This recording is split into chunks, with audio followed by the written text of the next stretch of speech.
كنجدد الشكر الرابطه على الدعوه الكريمه، وعلى ان تنظيم اختيارها تنظيم هذا اللقاء هذا المهم في واحد الوقت اللي مهم في اطار ما يروج بين العلاقات المغربيه الاسبانيه والتشنج اللي كيروج في العلاقات، يعني فيما يتعلق بالهجره، خصوصا في بعض المناطق اللي شفنا ما يقع مؤخرا.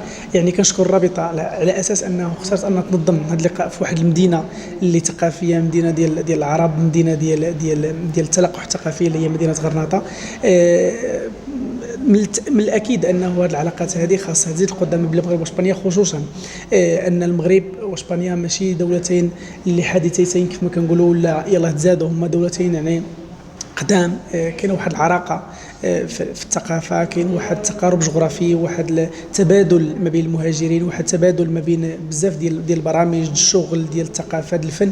لهذا كنظن انه الاختيار الرابطه تنظيم ديال اللقاءات بحال هذه اللي كيف ما كنقولوا كيكون فيها واحد الحوار ثقافي وتدعو الى الدبلوماسيه الموازيه للدبلوماسيه الثقافيه في هذا الاطار هذا.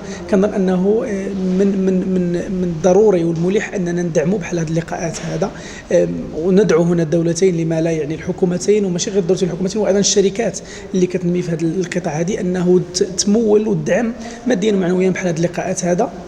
ونعاودوا جديد انه اساس المغرب واسبانيا دولتين اللي تزادوا من رحم واحد، من رحم يعني المحيط البحر الابيض المتوسط والمحيط الاطلنطي. اذا الثقافه المغربيه الاسبانيه هي كما كنقولوا، اظن ونظن من اصدقاء المغرب انه نفس الثقافه نفس المصير، ولهذا خصنا نخدموا على هذه الثقافتين هذا من اجل يكون واحد النمو، واحد الازدهار فيهم.